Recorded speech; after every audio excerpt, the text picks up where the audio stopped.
Hey everyone, welcome back. Today we're taking a look at a brand new entry from the Hammond collection. This is the Dimetrodon for 2024 Wave 1. This was just released to Target this week. Pretty cool. They also changed up the packaging. Started with the Carnotaurus. Now they have the feature dinosaur in the front instead of just the Jurassic logo or the Hammond collection logo.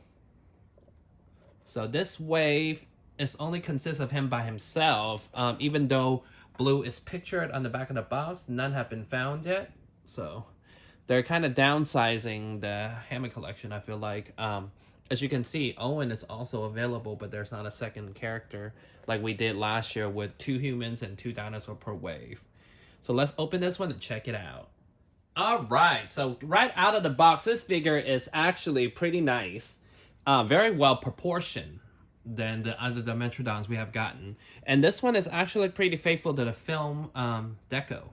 Even though we got one in the Dominion year with the Alan Grant one, that was pretty nicely decoed. But this one is pretty cool. So off the bat, it comes with tons of articulation. So this is the first wave of smaller dinosaur that they implemented glass eye into the dinosaur versus painted. I feel like this one could be a little better. The people could be pop up a little more. I feel like, I mean, it's the first time doing it. Effort-wise, could be a little better. And secondly, I really dislike, even though it's Hammond collection, the details are better, I really dislike the teeth. In the main line, they have done away with this type of scope and uses just a whole separate piece for the teeth so they can actually sculpt it better and paint it better. So it's not as sloppy as you can see. There's a little sloppiness going on here. So this being a Hammond collection figure has tons of articulation. The neck goes up and down, even though it's pretty limited for what it is. The mouth opens up pretty well. This head is definitely smaller than the one we have gotten in the main line. And the legs are fully articulated, except the front is just kind of bow-legged-ish. It doesn't even have the second articulation here like the one in the back here, which could have really made a lot more different poses than the standard standing up right. Articulation, also the back, like I just said, a lot better. The front is definitely ball joint. The back isn't ball joint, so there's limited in poses that you can really make.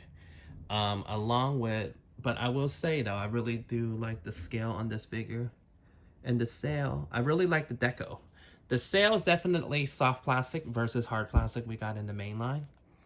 And the tail, like most small dinosaurs in the assortment, has bendy wire in it. So being this is the only dinosaur that we have from this wave, I would say still get it. I don't know about the smaller head. I'm not too sure if it still looks kind of Tyrannosaurus. I don't know if the head is supposed to be smaller like this. This is almost like baby Stegosaurus, where the head looks kind of too tiny for the body. So let's compare it with the main line one we have. This was the original one we got back in Dino Rivals. Not the best figure at all. Very hard to find though, for whatever reason. Only released once. And this scope has a tack feature. As you can see, this original one we got, overly muscular. Like, look at the arms and legs.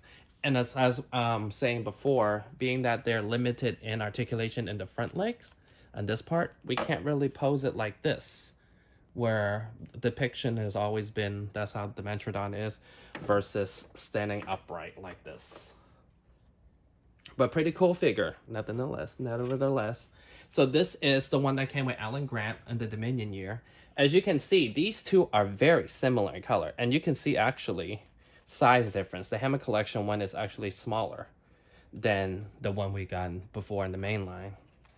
Just as long, but definitely not as muscular. As you can see, these arms and legs versus these. Not as muscular. The head is way smaller than the mainline one. I really did enjoy the mainline one. Deco, very similar. Both are very movie decoed. Yeah, so overall, not a bad figure, but definitely not the best figure. Hammond collection has been doing very well as far as knocking out the park, but there's something going on with this line, even though Mattel said it's still carrying on. We haven't gotten any confirmation or release of the medium size figure that we have gotten last year. At this time, we already gotten 3.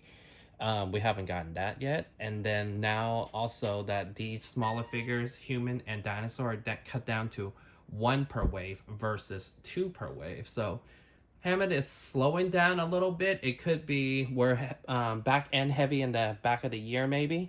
But Mattel doesn't have the best communication, so we're not really sure what's happening.